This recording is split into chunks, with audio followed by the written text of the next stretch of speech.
Kilo's outpost wasn't the worst place Ryan Mitchell had ever worked, but it definitely wasn't making the list of favorites either.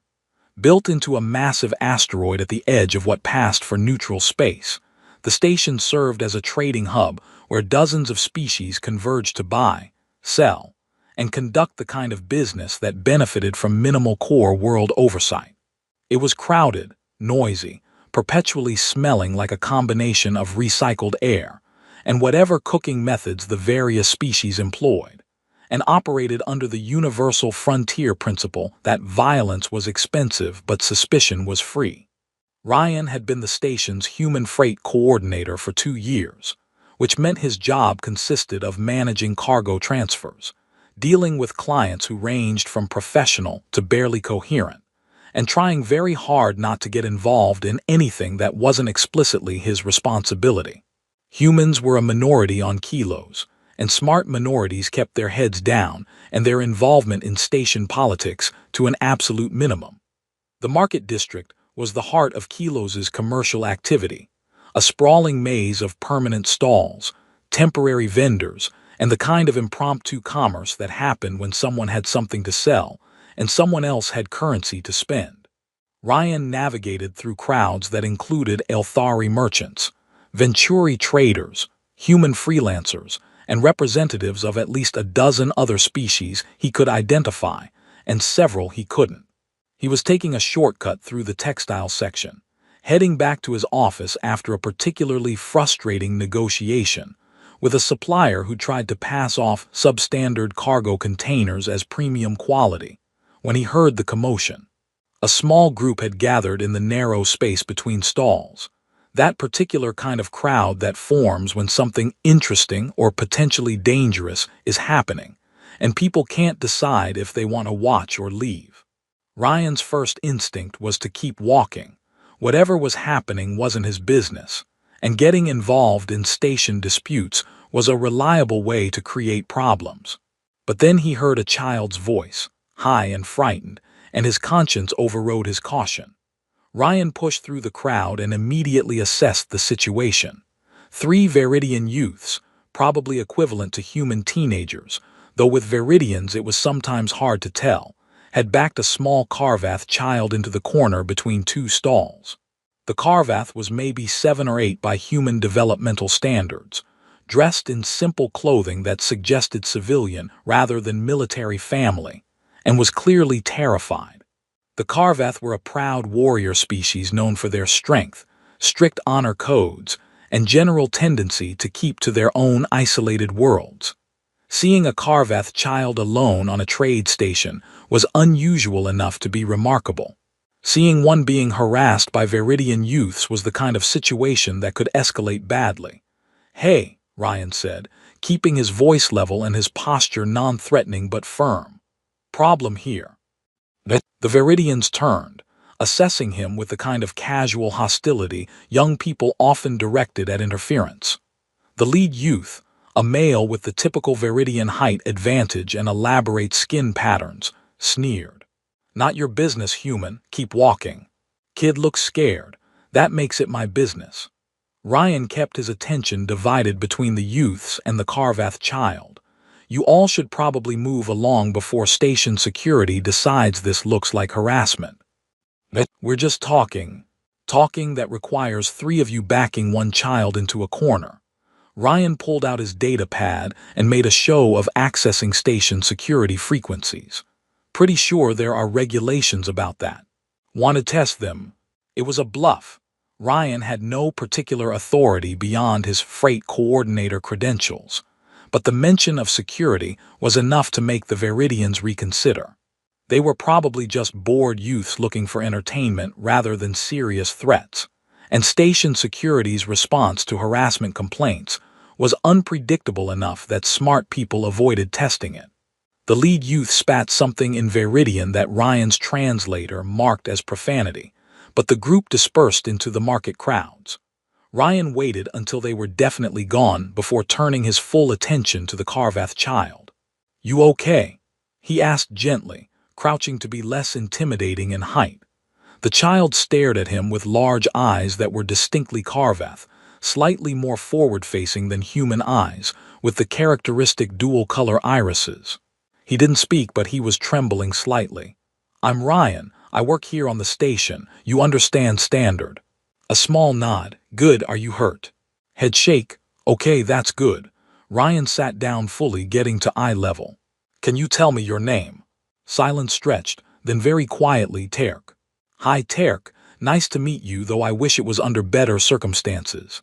Ryan kept his tone gentle. "Where are your parents? Or whoever's supposed to be with you?" Terk's eyes welled up, and Ryan immediately regretted the question. Lost children were always distressing, but lost children from species with strong family structures like the Everyth were particularly panicked about being separated. "Okay, it's okay, we'll find them." Ryan stood slowly, offering his hand. "Want to come with me? We'll look together." Terk hesitated, clearly torn between fear of being alone and wariness of the strange human. Finally, he took Ryan's hand with a small grip that was stronger than expected. They walked through the market district, with Ryan asking vendors if they'd seen a Everyth adult looking for a child. The responses were mostly negative, though a few vendors gave Ryan and Terk curious looks. Humans and Everyth didn't typically interact casually, and seeing them together was unusual enough to draw attention. "Do you remember where you last saw your parent?" Ryan asked after they'd covered a significant section with no luck. "Mother," Terk said quietly, "at where they sell fabrics. The textile section. That's not far from where I found you." Ryan adjusted their route. "What does your mother look like?" "Tall, strong." Terk paused. "She has the commander marks." Ryan's stomach dropped slightly. Commander marks meant military, probably high-ranking. He just spent the last hour walking around with the lost son of a Everyth military commander, which meant when they finally found his mother, the response was going to be intense and quite possibly directed at him, with suspicion about why a human had her child. They were passing through a section that sold technological components when Terk suddenly pulled on Ryan's hand. "Mother." Ryan looked up and saw a Everyth woman moving through the crowd with obvious purpose and barely controlled panic. She was tall even by Everyth standards, powerfully built, with the angular features characteristic of her species. She was wearing formal attire that confirmed Terk's description. The geometric patterns on her clothing marked her as military, and the specific configurations indicated command rank. "Terk." The woman's voice carried authority even in its obvious relief. She covered the distance between them in seconds and gathered Terk close, speaking rapidly in Everyth that Ryan's translator couldn't quite keep up with. Then her attention shifted to Ryan, and her expression transformed from relief to something more complex, gratitude mixed with assessment and what might be suspicion. "You are?" she asked in heavily accented but precise standard. "Ryan Mitchell, Station Freight Coordinator." He kept his posture non-threatening but professional. "I found Terk being harassed by some Veridian youths in the textile section. I helped get him away from them, and we've been looking for you." Her eyes narrowed slightly. "Harassed how?" "They had him backed into a corner. Looked like it was escalating from teasing to something more physical. I intervened and they left." She studied him with uncomfortable intensity, clearly evaluating his story for truthfulness and potential threat. Terk said something in Everyth, urgent and explanatory. The woman's expression shifted slightly, some of the suspicion easing. "You protected my son from threat," she said formally. "I am in your debt." "No debt necessary, just helped a kid who needed it." Ryan gestured to the crowd around them. "The market can be overwhelming, easy to get separated." Nevertheless, she straightened to her full imposing height. "I am Commander Sierra of the Everyth Third Fleet. My son says you were brave and kind. These are qualities worthy of acknowledgement." Ryan was trying to formulate a polite way to say, "Glad I could help. I'll be going now," when Terk whispered something to his mother in Everyth. Sierra looked surprised, glanced at Ryan, then responded to Terk quietly in their own language. "My son wishes to thank you properly," Sierra said, her tone suggesting this was more significant than it sounded. "I would like to as well, but not here in the market chaos. Would you be willing to meet with us formally tomorrow? At the 16th hour, Ryan's brain caught up to the fact that he was being given what sounded like a command, politely phrased as a request from a Carvath commander. Refusing seemed both rude and potentially dangerous. I'd be honored, he managed. Sierra nodded once, precise and formal. The Crimson Hall dining establishment in the diplomatic quarter. My family will cover all expenses. She placed her hand on Terk's shoulder. Come, Terk. We must return to our quarters. As they left, Terk looked back once, gave Ryan a small wave, and then disappeared into the crowd with his mother. Ryan stood in the market district, watching them go, and slowly realized he had absolutely no idea what he just agreed to. Meeting formally with a Carvath commander to be thanked for helping her son was probably loaded with cultural protocols he didn't understand and complications he couldn't predict. Well, he said aloud to no one in particular, this is going to be interesting. Around him, the market continued its chaotic commerce, and Ryan headed back to his office already planning the research he'd need to do before tomorrow's meeting. Helping a lost child had seemed like a simple choice at the time. Somehow he suspected it was going to turn out to be considerably more complicated. Ryan spent his evening shift breaks and the late hours after work diving into every database entry about Carvath culture he could access. What he discovered was simultaneously fascinating and concerning. The Carvath had elaborate protocols around honor, debt, and social obligation. Their society was built on matriarchal structures where women held positions of military, political, and social authority.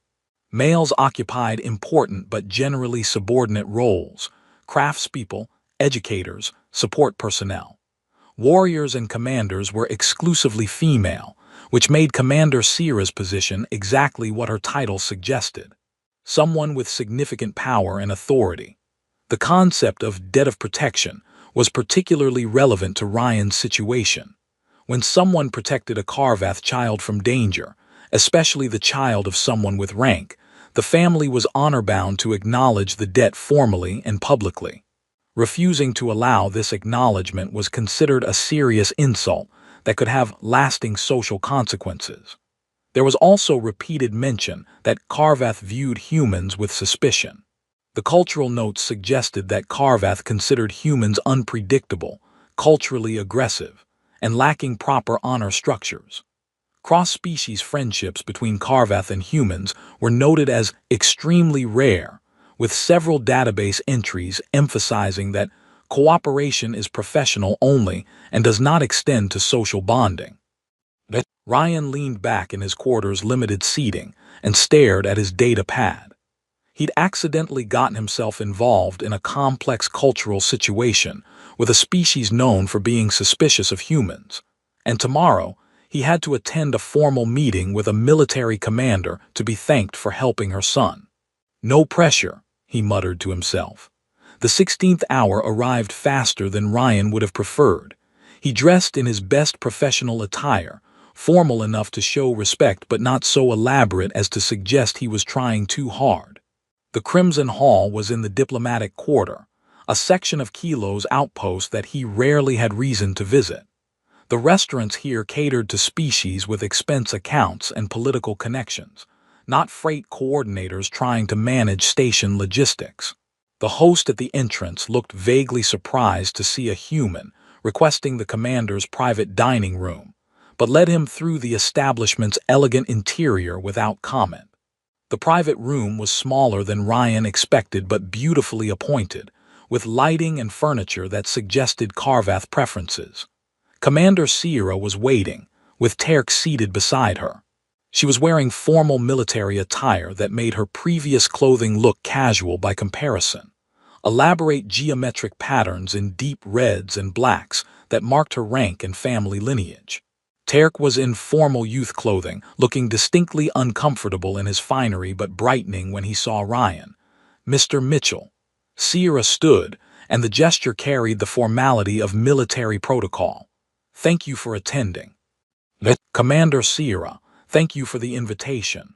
Ryan took the seat indicated, feeling distinctly out of his depth in the formal setting. Please sit. We have much to discuss. Sierra waited until Ryan was seated before continuing. First, I must acknowledge formally and with witnesses. She gestured to two Carvath standing near the door that Ryan hadn't noticed before, that you acted with courage and honor in protecting my son from threat. You intervened when others might have passed by. You ensured his safety and returned him to me. This creates a debt that my family recognizes. Ryan had read enough to know he was supposed to respond formally. I'm honored by the acknowledgement, Commander. I acted as anyone should when a child needs help. No debt is necessary. Nevertheless, the debt exists. Sierra's expression softened slightly, less formal command and more genuine gratitude. You could have ignored the situation. Many would have. You chose protection over safety, intervention over avoidance. These are qualities my people value highly. Terk, who'd been sitting quietly but clearly wanting to participate, spoke up in careful standard. You scared the mean people away. You weren't scared of them. I was a little scared, Ryan admitted honestly. But you needed help, so that was more important than being scared. Terk processed this with visible thoughtfulness. Sierra watched the exchange with interest. My son has been speaking of you since yesterday, she said, telling me about the brave human who protected him. He has questions about humans and Earth that I cannot answer. He has. She paused, searching for words, requested that I allow him to know you better. Ryan wasn't sure what the appropriate response was to that. I'm happy to answer questions if that's acceptable to you. It is unusual.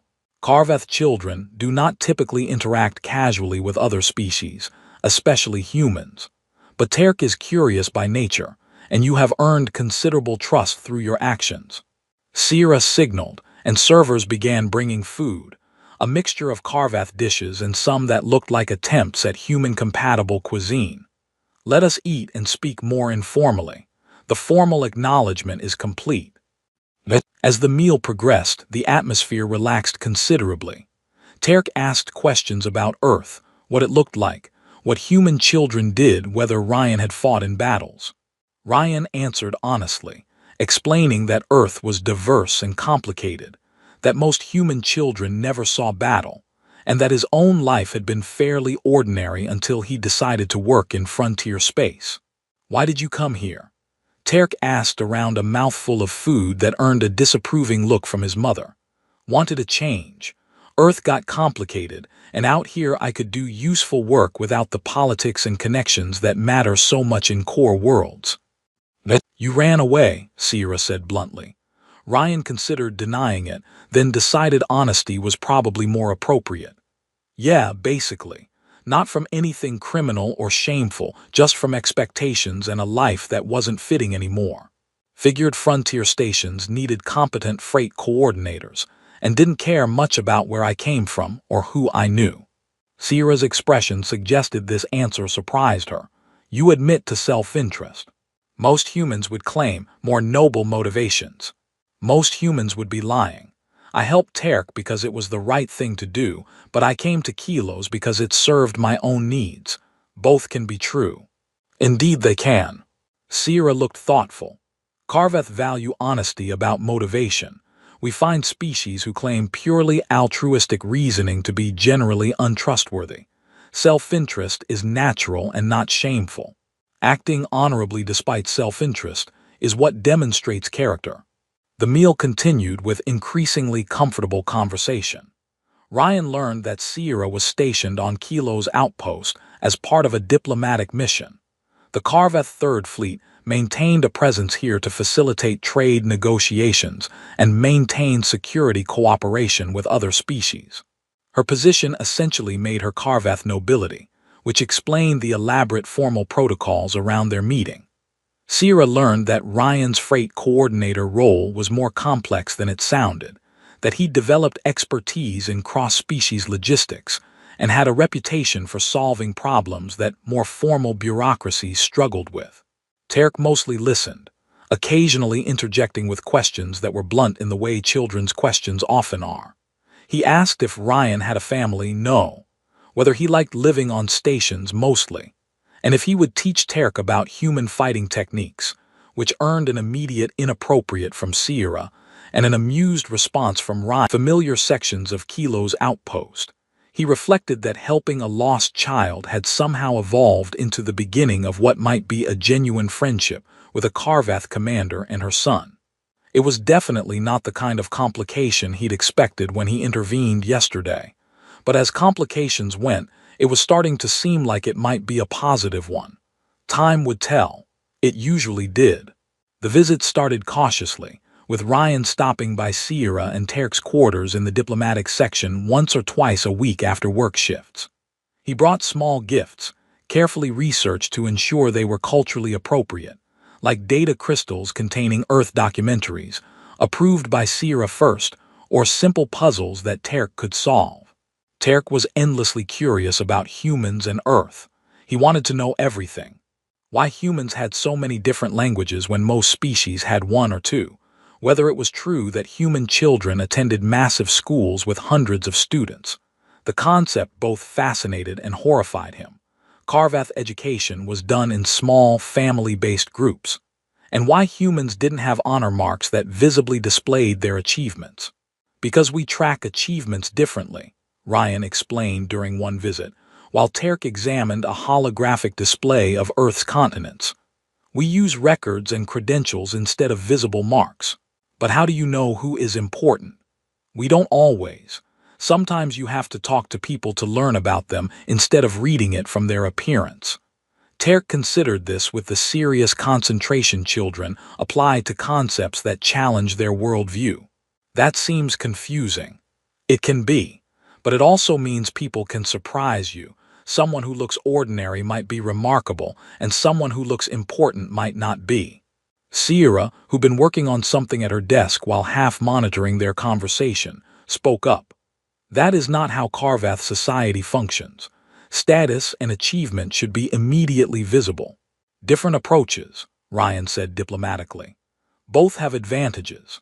Over the weeks, Sierra's careful supervision of the visits gradually relaxed as she observed that Ryan's interest in Terk was genuine, that he answered questions with patience and honesty, and that he respected Karvath protocols even when they were clearly unfamiliar.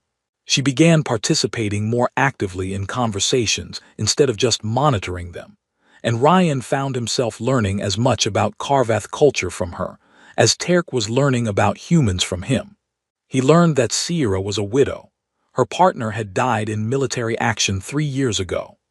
Raising Terk alone while maintaining her command position was challenging, especially in the context of a diplomatic mission where she was constantly under scrutiny from her own people, to demonstrate that Karvath's strength and values weren't compromised by living among other species. There is considerable pressure, she admitted during one conversation after Terk had fallen asleep and they were talking quietly in her quarters' common area. To show perfect protocol, perfect command presence, perfect adherence to all expectations. Any deviation is noted and reported back to the Fleet Council. That sounds exhausting. It is. She looked toward where Terk slept in the adjacent room, but necessary. I want him to grow up seeing that Karvath can maintain our values even surrounded by other species, that we don't have to isolate ourselves to preserve what we are. Is that a common debate, whether to isolate or integrate? Constant debate. Some Karvath believe we should limit contact with other species to pure necessity, trade and security cooperation, but no social bonds.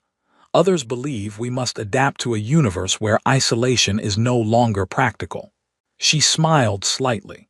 I am obviously in the latter camp, or I would not be allowing my son to develop friendship with a human. The friendship was affecting both their lives in ways neither had fully anticipated.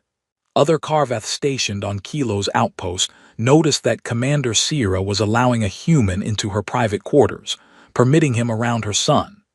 There was gossip. Ryan could see it in the way some Karvath gave them looks when he arrived at the diplomatic quarter, in the subtle changes in how Sierra's subordinates addressed her when he was present. Similarly, Ryan's human colleagues found his friendship with a Karvath commander fascinating and slightly suspicious.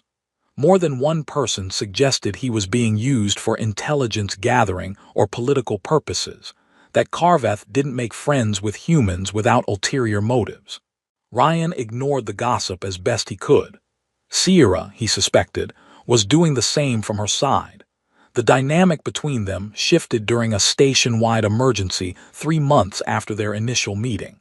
A cargo transfer accident caused a hull breach in one of the residential sections, not catastrophic but dangerous, requiring evacuation of several levels and emergency response from all available personnel. Ryan, due to his freight coordination experience and knowledge of the station's layout, ended up in the Emergency Operations Center, helping coordinate evacuation logistics. Sierra, as the senior Everyth military officer on station, was running security and emergency response for her people. They ended up working together by necessity, and Ryan saw a completely different side of her. The commander who made rapid tactical decisions without hesitation, who coordinated multiple teams with absolute authority, who moved through crisis management with the precision of someone who'd done this dozens of times before. Residential Section 4 needs additional personnel for the injured evacuation, Sierra said, studying the tactical display. Medical is overwhelmed. I can redirect cargo handlers from Section 7, Ryan offered, already pulling up personnel rosters. They have emergency medical training for transfer accidents. Not as good as proper medical, but better than nothing. Do it. She approved the redeployment without questioning his judgment, which would have been unusual for most Everyth officers dealing with human suggestions. They worked together for 8 hours straight, managing an emergency that could have been catastrophic, but ended up being merely complicated thanks to effective coordination between multiple response teams. By the time the situation was resolved and normal operations were resuming, Ryan was exhausted and running on adrenaline fumes. You performed well, Sierra said quietly as they finished the final status reports in the now emptying operations center. You demonstrated what my people would call warrior qualities. Ryan looked at her, surprised. I just did what needed doing, same as you. Exactly. Her expression softened from command mode to something more personal. That is what warrior qualities mean, doing what needs doing regardless of difficulty. You adapted quickly, made sound decisions under pressure, challenged my suggestions when you had better information. These are valued traits. You say that like you expected something different. I did not know what to expect. You are the first human I have worked with closely. She paused. You exceeded my expectations significantly. They ended up sharing a late meal in the empty operations center after the emergency team stood down, eating rations that were barely edible but welcome after hours of crisis management. Sierra was more open than Ryan had seen her before, talking about past emergencies she'd managed, close calls in military operations, the constant weight of responsibility that came with command. Having you in our lives has been unexpectedly valuable, she said eventually, her formal speech patterns relaxing with exhaustion. Not just for Terk, though he clearly adores you, but for me as well. It has been years since I had someone to talk with honestly about command pressures and personal struggles. You have your own officers, to whom I must always demonstrate perfect strength and control. You are outside that hierarchy. You see me as Sierra the person, not just Commander Sierra. She met his eyes. That matters more than I expected it to. Ryan felt something shift in the air between them, an acknowledgement of connection that went beyond friendship based on gratitude for helping a child. It matters to me too. This friendship, whatever we're building here, it's become important. Good. She smiled, tired but genuine. I am glad to hear you say so, though I suspect we are both going to face questions about the propriety of this arrangement from our respective people. Probably want to deal with it anyway. Very much so.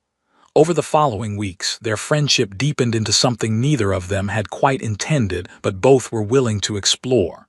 They saw each other regularly, sometimes with Terk, increasingly for private conversations after he was asleep. They talked about everything, their different cultures, their pasts, their views on the complicated political dynamics of frontier space. And gradually, carefully, they began acknowledging that what was developing between them might be more than friendship, though neither was quite ready to name it yet. The complications were obvious. Cross-species relationships were challenging under any circumstances. A relationship between a Carvath commander and a human freight coordinator would be politically scandalous for Sierra and socially complicated for Ryan. But the connection was real, growing stronger, and neither of them seemed particularly inclined to ignore it just because it was difficult. Terk, with the straightforward perception children often have, told his mother one evening that he wished Ryan could stay with them all the time. Sierra, caught off guard by the directness, asked what he meant. "He makes you smile more," Terk explained simply. "You seem happier when he's here, and I like having him to talk to." After Terk went to bed, Sierra found herself staring at nothing and acknowledging what she'd been carefully not examining too closely. She was attracted to Ryan. Intellectually, emotionally, and yes, physically. It was complicated by every conceivable factor: cultural differences, her position, the scrutiny she was under, the basic fact that Carvath human relationships were almost unheard of and certainly not among military commanders. But the feeling was there, undeniable, and growing stronger the more time they spent together. Meanwhile, Ryan was confronting his own realization that his feelings for Sierra had gone well past friendship. He was drawn to her strength, her intelligence, the way she balanced command authority with being a devoted mother. But he was also painfully aware that pursuing anything romantic with a Carvath commander could destroy the friendship they'd built and create professional complications for her that she didn't deserve. For now, they existed in careful balance, acknowledging the connection implicitly while not naming it explicitly, building something significant while not quite defining what that something was. It couldn't last indefinitely. Eventually, one of them would have to say something. But for now, the undefined space felt safe enough to inhabit. The news came through official channels during a routine briefing that Sierra's diplomatic mission was scheduled to conclude in 2 months. The Carvath Third Fleet would be recalling their personnel from Kilo's outpost, and Sierra's unit would return to Carvath space with no immediate plans for redeployment to the region. Terk was devastated when Sierra told him, "But we can't leave, Ryan is here." "Ryan has his own life and work, Terk. We always knew this assignment was temporary. Can he come with us?" "That's not possible. Humans are not typically welcome in Carvath space, and Ryan's skills are specific to station logistics." "Then you should request to stay longer." Sierra didn't have a good answer for that, partly because the same thought had occurred to her, and she'd been pushing it aside as impossible. Ryan took the news with outward calm when Sierra told him during one of their private evening conversations. Inwardly, he felt like he'd been hit with something heavy and unexpected. 2 months. They had 2 months before Sierra and Terk left permanently, and given the political realities of Carvath assignments, there was no guarantee they'd ever return to this region. "I could request a transfer," he said, knowing even as he spoke that it was impractical. "Try to find work closer to Carvath space. Human-accessible stations in that region are extremely limited. Your expertise wouldn't translate well to the available postings." Sierra's voice was controlled, but Ryan had learned to read the subtle tells that meant she was dealing with strong emotions. "I appreciate the thought, but it's not realistic. So we just accept that in 2 months this ends. I don't know what else we can do." She looked at him directly. "Unless you're suggesting we acknowledge that this has become more than friendship and try to build something despite the complications." There it was, the thing neither of them had been willing to say explicitly, now on the table because time was running out. "Is that what you want?" Ryan asked quietly. "I don't know if one is relevant. I know that the thought of leaving and never seeing you again is considerably more painful than I expected. I know that Terk has asked me repeatedly why we can't stay near you. I know that I've become more comfortable sharing things with you than with anyone else in years." She paused. "But I also know that pursuing anything romantic between us would be professionally complicated for me and socially difficult for you." "What if I'm willing to deal with socially difficult?" "You say that now, but cross-species relationships face constant scrutiny and judgment. A relationship with a Carvath commander would put you under even more pressure. My people would question my judgment. Your people would question your motives. Let them question. Ryan moved closer. Sierra, I've spent 2 years on this station keeping my head down and avoiding complications. Then I helped a scared kid because it was the right thing to do, and it led to the most significant connection I've made since leaving Earth. I'm not interested in walking away from that just because it's complicated. And if complications mean I face censure from my command, pressure to choose between my position and personal choices, then we figure it out together. But I'd rather try and face complications than just accept that in 2 months we walk away from something that matters. Sierra was quiet for a long moment, her expression cycling through emotions Ryan couldn't fully interpret.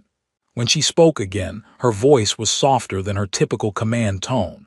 I'm tired of pretending this is just friendship, that what I feel is purely gratitude or respect. She met his eyes. I don't know how to navigate a romantic relationship across species and cultural barriers. I don't know how to maintain my command position while pursuing something that my people will view as inappropriate. But I know I don't want to return to Carvath space and spend the rest of my life wondering what might have been possible if I'd been brave enough to try. Ryan reached for her hand, a gesture that felt simultaneously natural and revolutionary given the careful physical distance they'd maintained. Then let's be brave enough. We've got 2 months to figure out if there's a way to make this work. They spent the night talking through possibilities. Sierra had influence within Carvath Command. She could request extended postings, could potentially arrange assignments that kept her in more cosmopolitan regions where cross-species relationships were less scandalous. Ryan had skills that could translate to other stations, could potentially find work where his connection to a Carvath commander would be an asset rather than liability. None of the solutions were perfect, but they were beginnings. The situation accelerated 3 weeks before the scheduled departure during a formal reception for the diplomatic mission. It was a large event with representatives from multiple species, and both Sierra and Ryan were required to attend. Sierra as mission commander, Ryan because his freight coordination role had apparently become significant enough to warrant inclusion. Ryan was navigating the social dynamics carefully, making professional conversation with various species representatives, and trying not to look like he was watching Sierra across the room, though he absolutely was. He noticed when another Carvath, a male wearing the formal attire of a diplomatic official, approached her with what appeared to be confrontational intent. The conversation wasn't audible from Ryan's position, but he could see Sierra's posture shift to command mode, could read tension in the exchange. Then the Carvath diplomat's voice carried, deliberately raised to be overheard, speaking in heavily accented standard about inappropriate fraternization with lesser species. The insult was clearly directed at Sierra, but implicitly included Ryan and anyone else who might be engaging in cross-species relationships. Sierra's response was immediate and devastating. She switched to formal Carvath, her voice carrying with command authority, and delivered what was clearly a formal rebuke that left the diplomat visibly shocked. Ryan's translator struggled with the rapid formal speech, but he caught enough. Honor, warrior qualities, demonstrated courage, and what sounded very much like a challenge to settle the matter traditionally if the diplomat wished to question her judgment. The diplomat backed down rather than face her openly, but the confrontation had been witnessed by everyone in the immediate area, including representatives from at least 6 different species. Later, after the reception concluded and the crowds dispersed, Sierra came to Ryan's quarters, the first time she'd ever visited his space. She was still in formal attire, still radiating command presence, but there was something different in her expression. I publicly defended you, she said without preamble. Challenged another Carvath officer who questioned my judgment regarding who demonstrates honorable qualities. Everyone at that reception now knows that I value you specifically and personally. I appreciate that, though I'm worried about what it might mean for your position. It means I've made my stance clear. She moved further into his quarters, looking around at the space he'd made functional but not particularly personal. I'm tired of pretending that what's developed between us is just friendship based on gratitude. I'm tired of caring more about political optics than personal truth. Sierra, I don't know how to make this work across species and cultural barriers. I don't know how to maintain my command while pursuing something my people will judge as inappropriate. She turned to face him fully. But I know that Terk isn't the only one who wants you to be a permanent part of our lives, and I'm done pretending otherwise. Ryan crossed the distance between them. I feel the same way. Have for weeks, but I didn't want to pressure you into anything that would damage your position or make your life more difficult. My life is already difficult. Command is always difficult. But having you in, it makes it better in ways I didn't expect. She smiled, tired but genuine. I defended you publicly tonight because the idea of returning to Carvath space and never seeing you again has become unbearable. Now I need to know if you're willing to deal with the complications that come with being connected to a Carvath commander. I'm willing, more than willing. They spent hours talking through practical realities. Sierra could use her influence to request a permanent diplomatic liaison position that would keep her based on Kilo's outpost with regular travel to other stations. It would be politically complicated, and she'd face judgment from conservative factions, but it was possible. Ryan could accept a promotion to senior freight coordinator that came with more authority and flexibility. It wasn't perfect. There would be scrutiny, gossip, judgment from both their species.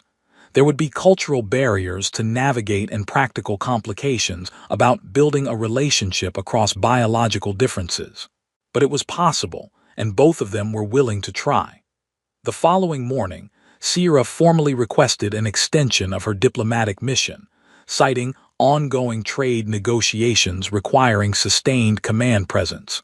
It was a transparent excuse that fooled no one, but it was politically defensible enough that her superiors approved it, primarily because Sierra's command record was exemplary, and denying the request would require explicitly stating that personal choices rather than professional judgment were the reason.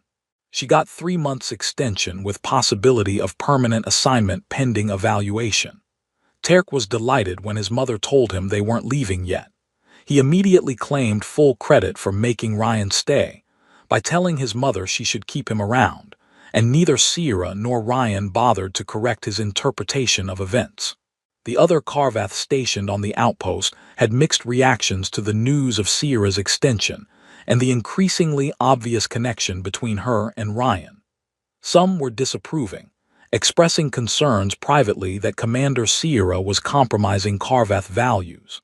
Others were cautiously supportive, recognizing that adaptation to a multi-species universe sometimes required questioning traditional restrictions. The human community on Kilos found it fascinating that one of their own was in a relationship with a Carvath commander. Ryan fielded countless questions, ranging from genuinely curious to invasively personal, and learned to deflect the more inappropriate ones with practiced ease. 6 months after their initial meeting in the market district, 6 months since Ryan had helped a frightened child and accidentally set in motion everything that followed, he found himself standing in the diplomatic quarter with Sierra and Terk, preparing for a formal walk through the station's market district. It was a deliberately public appearance, Sierra's way of making clear to everyone on Kilos that her connection to Ryan was acknowledged and permanent. They were dressed in formal attire appropriate to their respective cultures, with Terk between them in his own finery. As they walked through the market, other residents noticed and reacted with varying degrees of surprise, curiosity, and approval. A Carvath commander publicly acknowledging a human partner was unusual enough to be remarkable, and the three of them together, clearly a family unit, was something most station residents had never seen before. They passed the spot where Ryan had first encountered Terk being harassed, and Terk pointed it out excitedly to his mother, retelling the story again even though Sierra had heard it dozens of times. Sierra squeezed Ryan's hand, a small gesture by human standards but significant by Carvath